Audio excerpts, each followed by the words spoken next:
Welcome back. Long before Jeremiah Wright gave that explosive rant in Washington on Monday, he was already odd-sized baggage for Obama. Barack recognizes the problem. The fact that he is my former pastor, I think, makes it a legitimate political issue. And that led John McCain to all but promise he'd resurrect the Jeremiah Wright story if he faces Obama in November. Senator Obama said it was a legitimate political issue. If he believes that, then it will probably be a political issue. Wow. We asked the Matthews Meter 12-hour regulars, was Obama's repudiation of his former pastor enough to stop Republicans from using the Wright story in the fall if Obama's the nominee? It's unanimous, 12-0. This is a rarity on this show. The meter says Obama's repudiation will not stop Republican attacks on the Reverend Wright issue if he's the nominee. Michael, you agree? Yeah, there's no question. They'll come at him every way they can. And everyone who supports Obama will get a version of this, too. They'll be asked to account for it. They'll be asked to put some distance between them. McCain himself will probably say something like, I'm not going to make Reverend Wright's views an issue.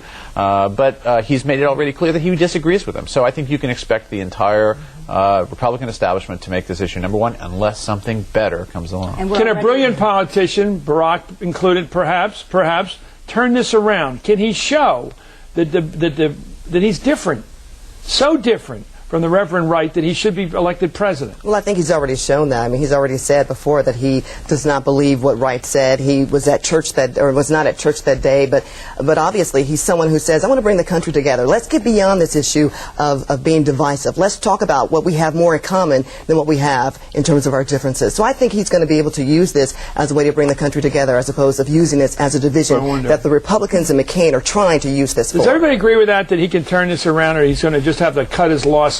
I don't. I interviewed him the other day, and I don't think he distanced himself far enough from his pastor, actually telling me all the great things that he had done on the south side of Chicago, Reverend Wright, that is. So I don't know. Politically, you think he'd have to come out and really condemn his remarks, and I know we already got rid of him on his faith and values team, but is that enough? I don't think so. This reminds me, Dan, more of one of those relatives that always get you in trouble in politics, whether it's Sam Houston Johnson or it's Donald Nixon or it's Billy Carter. Yeah. It's an old family relative that just rattles around up there in the attic. Uncle, you don't want a Thanksgiving thing, and you put him on. But Chris, first of all, it will be used against him throughout, and it will continue to hurt him.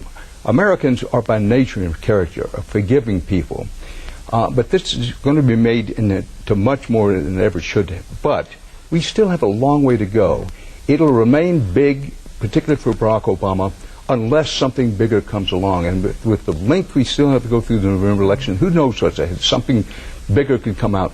Here's a concern. Well, go ahead, Mike. Well, I was going to say, I think Jed's right. There are a couple factors to keep in mind. It's a long time before the fall.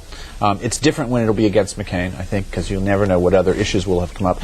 And I think Republicans have learned from experience that when they play a race card, they can't do it very early if it's going to, they run risks with women and independent voters when they do it. And that's a group that's terribly important to them. So it's not unelastic. There's a point at which it stops working. And the question is whether they'll overdo it. My question is, will this be used as a permission slip? Will they say, all right, Barack Obama doesn't look angry. He's no one to be afraid of. He really does want peace and harmony in this society and in the world.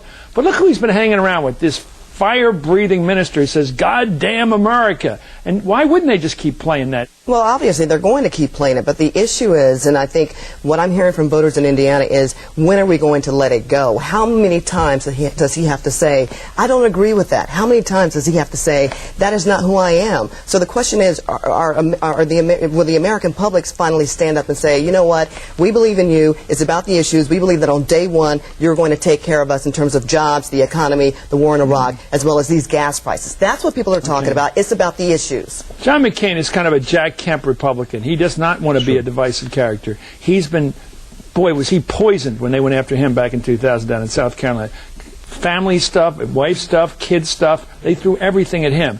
Do you think he might be a little bit resistant to using this issue? No, I think he'll be a whole lot resistant to using this issue, but that's not the point.